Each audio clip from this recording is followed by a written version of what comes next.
Hi friends, welcome back to Sakhi reviews. Jyothi, Surya marriage day ఫంక్షన్లో సునంద కోపంగా ఉండడంతో ఆనంది బయటికి వస్తుంది. బయటకు వచ్చి ముభావంగా బాధపడుతూ ఏడుస్తూ ఉంటుంది. ఇంకా ఆనంది అలా బాధపడుతూ బయటికి రావడం చూసిన ఆదిత్య దగ్గరికి వస్తాడు. ఏంటి మేడంగారు, అందర్నీ వదిలేసి దూరంగా నిలబడ్డారే అని అడుగుతాడు. తోడుగా మీరొచ్చారు కదా అని చెప్తుంది. నేనొచ్చింది మీకు తోడుగా నిలబడటానికి కాదు అంటాడు. మరి ఎందుకొచ్చారు అని అడుగుతుంది. నువ్వు ఎవరికీ చెప్పుకోలేని బాధని నేను మాత్రమే అర్థం చేసుకోగలను అని చెప్పడానికి వచ్చాను అంటాడు. నేనేం బాధపడతంలేదే అంటుంది. నిజంగా బాధలేదా అడుగుతాడు. ఎందుకు బాధపడాలి అని అంటుంది. నీ స్థానంలో నువ్వు లేనందుకు. సూర్య, జ్యోతిగార్ల అసలైన కూతురివి నువ్వు. ఈ ఇంటికి అసలైన వారసురాలివి నువ్వు. ఇక్కడ జరుగుతున్నది మీ సొంత అమ్మానాన్నల పెళ్లిరోజు. పుట్టినరోజంటే మనకి మనమే చేసుకోవచ్చు, కాని పెళ్లిరోజు అలా కాదు. దానికొక ప్రత్యేకత ఉంది. అమ్మానాన్నల పెళ్లి చేసుకోవడం వల్లే మనం పుట్టాం. అందుకే అమ్మానాన్నల పెళ్లిరోజుని పిల్లలు సెలబ్రేట్ చేసుకుంటారు. కాని ఈ అవకాశం, ఈ అదృష్టం నీకు లేవు ఆనంది. సొంత కూతురువి అని తెలియకపోయినా నిన్ను వాళ్లు సొంత కూతురులాగే చూసుకున్నారు. శ్రీతన్ పెళ్లి విషయంలో నువ్వు చేసిన తప్పు నిన్ను మెట్టినింటికే కాదు, పుట్టింటికి కూడా దూరం చేసింది. పెళ్లి విషయంలో నువ్వు తొందరపడకుండా ఉంటే నువ్వు ఎవరో తెలియకపోయినా కుట్టిగా అయినా మీ అమ్మానాన్న దగ్గర నీ స్థానం అలాగే ఉండేది. ఇప్పటికైనా నీకర్థమవుతుందా నువ్వేం చేశావో? నువ్వు చేసిన పెళ్లి ఎవరికి ఆనందాన్నిచ్చింది? మా నాన్నకా? ఆయన భార్య ముందు తలదించుకొని ఇప్పటికీ కూడా గట్టిగా మాట్లాడలేకపోతున్నారు. మరింకెవరికి? నిన్ను పెంచిన మీ అమ్మానాన్నకా? వాళ్లు కూడా నువ్వు చేసిన తప్పుకి అందరి ముందు తలదించుకొని అందరితో మాటపడుతున్నారు. మరింకెవరు హ్యాపీగా ఉన్నారు? నిన్ను కన్నవాళ్లా? వాళ్లు కన్న కొడుకుని దూరం చేసుకొని జరిగిన దానికి బాధలో ఉన్నారు. నీ తమ్ముడేమైనా హ్యాపీగా ఉన్నాడా? అమ్మానాన్నలకు దూరమై తనూ బాధలోనే ఉన్నాడు. చైత్రకాని, పూర్ణిమగారికాని ఎవరైనా హ్యాపీగా ఉన్నారా? ఇక మీదట భవిష్యత్తులోనైనా హ్యాపీగా ఉంటారా? వీళ్లంతా మళ్ళీ కలుస్తారా? వీటన్నింటికీ కారణం ఎవరు? ఎవరి జీవితాల్లో సంతోషాన్ని నింపాయి నీ చేతలు? ఎవరి మొహంలో నవ్వులు నింపాయి నీ ఆలోచనలు? ఇంత తెలివైన నీకు పెళ్లి చేసేటప్పుడు తర్వాత జరిగే పర్యవసానం నీకు తెలియదా? ఈ ఇంటికి వచ్చినప్పుడల్లా అంతా నువ్వే ఉండేదానివి, గలగలా నవ్వుతూ అందరినీ ఆటపట్టిస్తూ. కాని ఈరోజు నీ పుట్టింటికే నువ్వు గెస్టువి అయిపోయావ్. సారీ, నువ్వు గెస్టువి కూడా కాదు, ఎందుకంటే నిన్ను ఎవరూ పిలవలేదు కదా. ఎవరూ పిలవకుండానే ఇక్కడికి వచ్చావంటే ఆశ్చర్యంగా ఉంది. నిన్ను చూసి జాలిపడాలో బాధపడాలో అర్థం కావడంలేదు ఆనందీ. ఎవరైనా మామూలు జీవితాన్ని అందంగా తయారు చేసుకుంటారు, కాని నువ్వు మాత్రం అందమైన జీవితాన్ని ఎవరికోసం నాశనం చేసుకున్నావు? నీ త్యాగం వృధా అయిపోయింది. నీ త్యాగం అందరికీ కన్నీళ్లు మిగిలించింది. చివరికి అవే కన్నీళ్లు నీకు మిగిలాయి అని కోపంగా ఆనందికి చెప్పి ఆదిత్య అక్కడ్నించి వెళ్ళిపోతాడు. ఇంకా విలన్ గ్యాంగ్ ఒకచోట సమావేశమవుతారు. ఆనంది రాదు అనుకుంటే సడన్గా ఇలా ఎంట్రీ ఇచ్చిందేంటి అని జీవన అంటుంది. పైగా మీ డాడీ ఏమీ అనలేదు అని అలేఖ్య అంటుంది. అందరి ముందు తిట్టి గెంటేలేడు కదా అని ఇందమతి చెప్తుంది. అలాగని తన భరించాలా? నా వల్ల కావట్లేదు గ్రానీ, ఏదో ఒకటి చెయ్యాలి అంటుంది జీవన. ఇలా పక్కకు వచ్చి ఏడవటం తప్ప దాన్నేం చేయలేం అని అలేఖ్య అంటుంది. అలేఖ్య అని కోపంగా అంటుంది జీవన. అవును, ఒక్కసారి రెండుసార్లు కాదు, ప్రతిసారీ దెబ్బ కొడుతుంది. ఎప్పుడూ విపిలు అయ్యేది మనమే. ఇప్పుడు కూడా చూడండి, అదేమో సొంత మనిషిలాగా అక్కడ ఉంటే మనమేమో పరాయివాళ్లలాగా దూరంగా ఉన్నాం. ఇంక సిగ్గులేకుండా ఇక్కడే ఎందుకు, ఇంటికి పో అని వెటకారంగా అంటుంది అలేఖ్య. జీవనికి కోపం వచ్చి అలేఖ్యవైపు వేలు చూపిస్తూ, అలేఖ్య, నోరు జారవంటే చెయ్యి జారాల్సి వస్తుంది అని అంటుంది. నువ్వు ఏమి జారినా పర్వాలేదు, మహా అయితే కొడతావు అంతేగా. కాని ఆ ఆనంది మన జీవితాలమీద కొడుతుంది, మన ఆశలమీద కొడుతుంది. మనం మాత్రం దాన్నేమీ చేయలేకపోతున్నాం అంటుంది అలేఖ్య. అది నిన్ను కొట్టిన దెబ్బకి నీ బుర్ర సరిగ్గా పనిచేయటం లేదు అని జీవన అంటుంది. ఎస్, నిన్న నన్ను కొట్టింది, రేపు నిన్ను కొడుతుంది. ఈరోజు మీ అమ్మానాన్నని సైలెంట్ చేసింది, రేపు సునంద ఆంటీని కూడా కన్విన్స్ చేస్తుంది అని అలేఖ్య జీవనపై రెచ్చిపోతుంది. ఏంటిది, దీనికేమన్నా మతిపోయిందా అని జీవన ఇందమతితో అంటుంది. అది చెప్పేది నిజమేనే అంటుంది ఇందమతి. నాకు తెలియదా నిజమని, కాని ఏం చేయగలం అని జీవన అంటుంది. అసలీరోజు మీ అమ్మానాన్న మ్యారేజ్ డే అని ఎందుకు సెలబ్రేట్ చేసుకోవాలనుకుంటున్నారు? గతంలో జరిగిపోయినవన్నీ మరిచిపోయి ఫ్యామిలీ అంతా కలిసి ఉండాలనే కదా.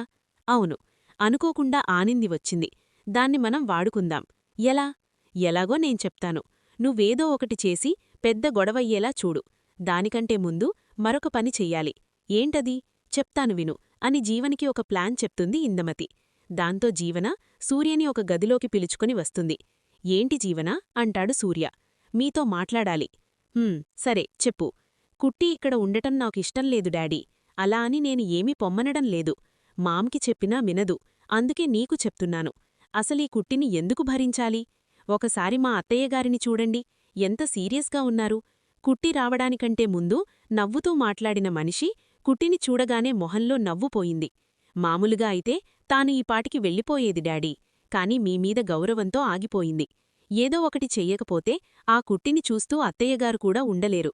అలా వెళ్ళిపోయింది అంటే మరొకసారి మన ఇంటికి రారు డాడీ. నువ్వు చెప్పింది నిజమే జీవనా, కాని నేను తనని పిలవలేదు అంటాడు సూర్య. పిలవకుండానే వచ్చింది కదా, అందుకే పొమ్మనండి అంటుంది. ఇంక అప్పుడే జ్యోతి వచ్చి, జీవనా ఏమైంది? ఏం కాలేదమ్మా. నీకెవరో ఫోన్ చేస్తున్నట్టున్నారు చూడు. శ్రీతన్ కాల్ చేస్తున్నాడండి, విషస్ చెప్పడానికేమో అని జ్యోతి చెప్తూ ఉంటే, అమ్మా నువ్వెళ్ళి లోపలికి వెళ్ళి మాట్లాడు. చూడు జీవనా, నీకేమైనా ప్రాబ్లం ఉంటే నాతో చెప్పు. మీ డాడీని డిస్టర్బ్ చేయకు. సరేనమ్మా, నువ్వెళ్ళు, ఫోన్ మాట్లాడు అంటుంది. జ్యోతి అక్కడ్నించి ఫోన్ మాట్లాడేకి వెళ్ళిపోతుంది. చూశావా, అమ్మకి చెప్తే ఏమీ ఉపయోగముండదు. నువ్వే ఏదో ఒకటి చెయ్యాలి. సారీ జీవనా, నేను వచ్చినవాళ్లని పొమ్మని చెప్పలేను. కుట్టి సంగతి తర్వాత చూద్దాం అని సూర్య కూడా అక్కడ్నించి వెళ్ళిపోతాడు. ఇంక జీవన డాడీ అంటూ ఉంటుంది. ఇంక అందరూ గెస్ట్లో బయట నిలబడి జ్యూస్ తాగుతూ ఉంటారు. ఆదిత్య మటుకు ఒకవైపు నిలబడి ఆనందిని చూసి సీరియస్గా కోపంగా బాధపడుతూ ఉంటాడు. పద్మమ్మ, సింహాద్రి, ఆనంది ఒకరి ముఖాలు ఒకరు చూసుకుంటారు ఆదిత్య అలా చూడడంతో. ఇంక ఆనంది పద్మమ్మ సింహాద్రితో ఇలా అంటుంది. ఏంది అట్లా అందరూ గమ్మునుండిపోయారు అంటుంది. ఇంక జీవన లోపల్నించి ఇందమతి దగ్గరికి వస్తుంది. ఏమంటున్నాడు సూర్య అని అడుగుతుంది. ఇప్పుడు ఏమన్నాను అంటున్నాడు అని చెప్తుంది జీవన. అయితే ప్లాన్ బి అప్లై చేయాల్సిందే అని అంటుంది. అలేఖ్య నువ్వెళ్ళు అంటుంది జీవన ప్లాన్ అమలు చేయడానికి. అమ్మో నాకు భయం, నేను వెళ్ళను అంటుంది అలేఖ్య.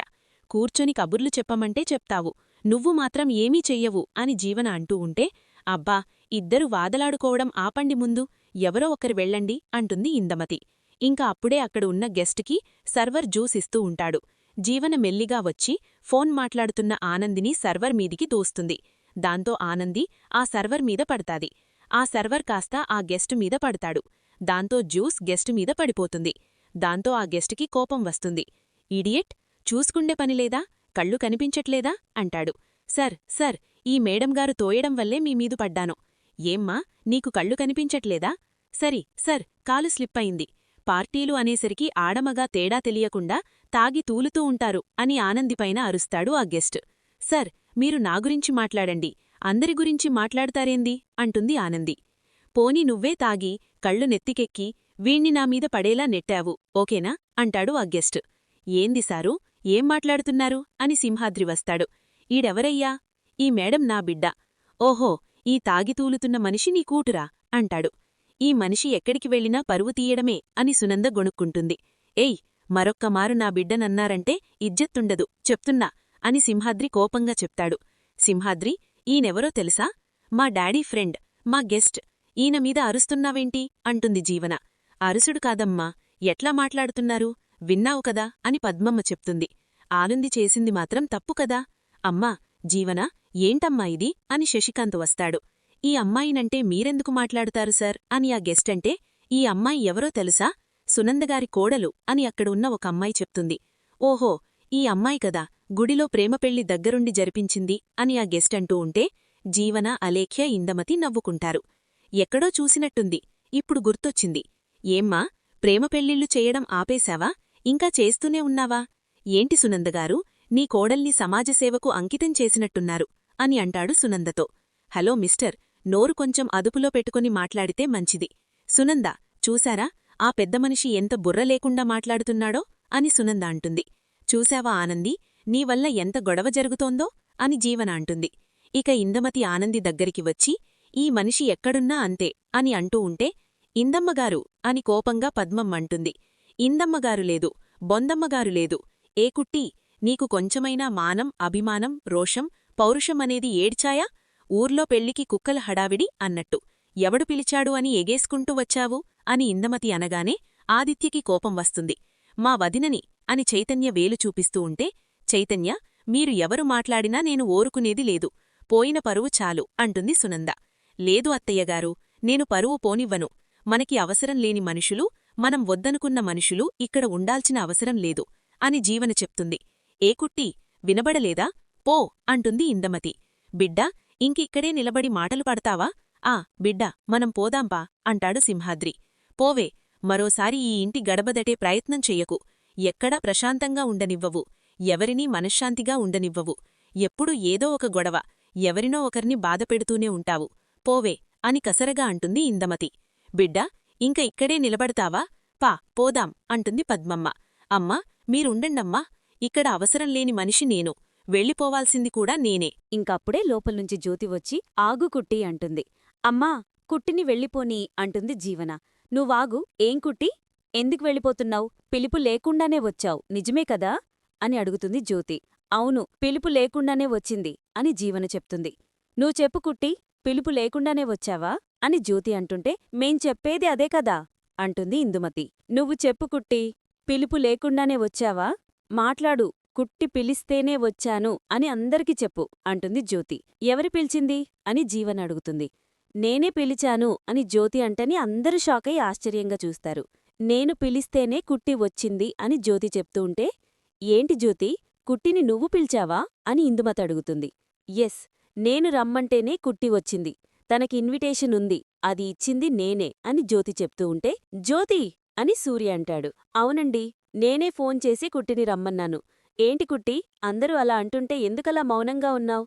నన్ను జ్యోతిమ్మ పిలిచింది అని చెప్పలేవా అని జ్యోతి అంటుంది. కుట్టిని ఎందుకు రమ్మన్నావ్ అని ఇందుమతి అడుగుతుంది. తనకి నేను రుణపడి ఉన్నాను చిన్నతేగారు. ఏంటో రుణం అని జీవన్ అడుగుతుంది. అసలిక్కడ ఈరోజు ఈ కార్యక్రమం జరుగుతుంది అంటేనే కారణం కుట్టి అని జ్యోతి చెప్తుంది.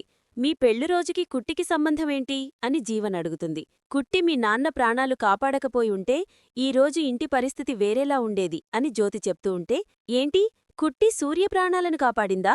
అవును చిన్నతేగారు అని జ్యోతి అనగానే అందరూ ఆశ్చర్యంగా చూస్తారు. ఏం జరిగిందో అందరికీ చెప్తాను వినండి. యాక్సిడెంట్ జరిగిన రాత్రి సూర్య కార్ డ్రైవింగ్ చేసుకుంటూ వస్తూ ఉంటాడు. అనుకోకుండా యాక్సిడెంట్ జరుగుతుంది. ఆ పక్కనే ఉన్న కొందరు వ్యక్తులు యాక్సిడెంట్ జరిగిన దగ్గరకొచ్చి అంబులెన్స్కి ఫోన్ చేస్తాడు ఒక వ్యక్తి. త్వరగా రండి, గంట పడుతుందా? కష్టంగా ఉంది, ఇక్కడున్నాడో పోయాడో కూడా తెలియట్లేదు, త్వరగా రండి అని ఫోన్లో చెప్తాడు. అటువైపుగా వెళ్తున్న ఆనంది యాక్సిడెంట్ జరిగిన చోటికొస్తుంది. ఏమైంది అని కంగారుగా అడుగుతుంది. యాక్సిడెంట్, కేసమ్మా, చచ్చిపోయినట్టున్నాడు అని అంటాడు అక్కడున్న వ్యక్తి. చచ్చిపోయాడా అని కార్లోకి తొంగి చూస్తుంది ఆనంది. అంతే, ఒక్కసారిగా షాకయ్యి నాన్నా అని పిలుస్తుంది. ఏంటి, మీ నాన్న అని అడుగుతారు. నాన్నలాంటి వ్యక్తి, తొందరగా హాస్పిటల్కి తీసుకెళ్దాం అంటుంది ఆనంది. ఆ పదండి అంటారు. ఇంక ఆనంది సూర్యబాబు, సూర్యబాబు అంటూ ఉంటుంది. పట్టుకోండి, అందరూ పట్టుకోండి అని అందరూ సహాయం పడతారు. యో రక్తం, తొందరగా హాస్పిటల్ తీసుకెళ్దాం, రండి తీసుకెళ్దాం అని సూర్యని హాస్పిటల్కి తీసుకొనొస్తుంది ఆనంది. ఇంక డాక్టర్ సూర్యకి ట్రీట్మెంట్ చేస్తూ ఉంటాడు. ఇంక జ్యోతి కంగారు పడుతూ వస్తుంది. కుట్టి అంటూ. జ్యోతిమ్మా అని జ్యోతిని కౌగిలించుకుని ఏడుస్తుంది ఆనంది. కుట్టి, ఏమైంది, ఇప్పుడాయనకెలా ఉంది అని అడుగుతుంది జ్యోతి. ఇంక వెంటనే డాక్టర్ బయటకొస్తాడు. అది డాక్టర్, మా సూర్యబాబుకి ఎట్లా ఉంది అని అడుగుతారు. హీజ్ ఆల్ రైట్ అని చెప్తాడు డాక్టర్. అసలేం జరిగింది అని జ్యోతి అడుగుతుంది. కార్ యాక్సిడెంట్ అయ్యి స్టీరింగ్ చెస్ట్కి బలంగా గుద్దడం వల్ల హార్ట్ ఎఫెక్ట్ అయ్యి ఊపిరి తీసుకోవడం కష్టమైంది. సమయానికి సీపీఆర్ చెయ్యకపోయినా, టైంకి హాస్పిటల్కి తీసుకురాకపోయినా సూర్యగారి ప్రాణాలు పోయేవి. ఇప్పుడు సుహలోనే ఉన్నాడు, మీరెళ్ళి చూడొచ్చు అని చెప్తాడు. Thanks doctor, thanks. నాక్కదమ్మా, తనకు చెప్పు. ఆయన ప్రాణాలతో ఉన్నాడంటే కారణం ఈ అమ్మాయి. గుడ్ జాబ్ అంటాడు డాక్టర్ ఆనందిని చూస్తూ. చాలా థ్యాంక్స్ కుట్టి. జ్యోతిమ్మ, డాక్టర్ గారికి నా గురించి పూర్తిగా తెలవక నేనెవరో అనుకుంటున్నారు. నీకు తెలుసుకదా జ్యోతిమ్మ నేనెవరినో? నాకు నువ్వు థ్యాంక్స్ చెప్పాలనా? నా తండ్రిలాంటి సూర్యబాబుని కాపాడుకోవడం నా బాధ్యత అంటుంది. ఇలా అనుకోవడం నీ గొప్పతనం కుట్టి. పద లోపలికెళ్దాం అంటుంది జ్యోతి. వద్దమ్మా, లేదు, ఇప్పుడు సూర్యబాబు ఉన్న పరిస్థితిలో నన్ను చూడడం మంచిది కాదు. నువ్వు పో జ్యోతమ్మా. ఇంకొక విషయం చెప్తమ్మా, హాస్పిటల్కి తీసుకొచ్చింది నేనేనని చెప్పొద్దు అని చెప్తుంది ఆనంది. అలాగే కుట్టి అని జ్యోతి సూర్య దగ్గరికి వెళ్తుంది. ఏంటండి ఇది, ఎలా జరిగిందిదంతా? నాకు ఎంత కంగారుగా ఉందో తెలుసా? మీకేవన్నా అయితే నేను తట్టుకోగలనా అని ఏడుస్తుంది జ్యోతి. ఇట్స్ ఓకే జ్యోతి, నాకేం కాలేదులే, ఐమ్ ఓకే, నువ్వు కూర్చో అంటాడు. ఇక ఆనంది రూమ్ బయటనుంచి సూర్యని చూస్తూ ఉంటుంది. అవును జ్యోతి, నన్ను హాస్పిటల్కి తీసుకొచ్చిందెవరు అని అడుగుతాడు. జ్యోతి బయట ఉన్న కుట్టివైపు చూస్తుంది. ఎవరు జ్యోతి, చెప్పు అంటాడు.